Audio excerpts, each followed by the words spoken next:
Global সমুদ্র flotilla আটকের পর ইসরায়েলি নৌসেনারা গাজায় ত্রাণ সামগ্রী নিয়ে যাত্রা করা ফ্রিডম ফ্লোটিলা কোয়ালিশনের বহরে থাকা ৩টি জাহাজ ও ৯৩ মানবাধিকার কর্মী আটক করেছে।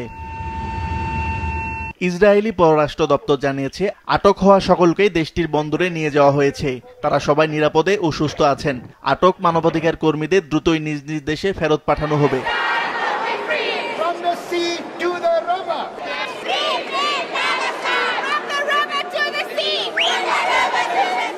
নিজ দেশের নাগরিকদের আন্তর্জাতিক জলসীমা থেকে আটকের ব্যাপারে নিন্দা জানিয়ে তাদের দ্রুত দেশে ফেরানোর কথা জানিয়েছে মালয়েশিয়া। গাজায় বর্বর হামলা ও আন্তর্জাতিক জলসীমা থেকে ফ্রিডম ফ্লোটিলা আটকে ইসরায়েলের প্রতি নিন্দা জানিয়ে মিছিল করেছে কলম্বিয়া।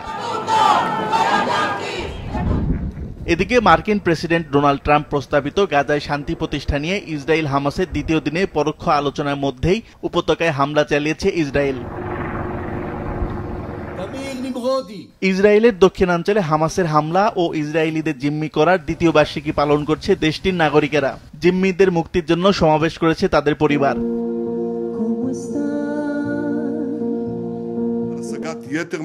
জাতির উদ্দেশ্যে দেওয়া এক ভাষণে দেশটির প্রধানমন্ত্রী বেনিয়ামিন নেতানিয়াহু বলেন, গাজা থেকে সব জিম্মি ফিরিয়ে আনা ও হামাসের শাসন অবসান ঘটানোই ইসরায়েলের একমাত্র লক্ষ্য।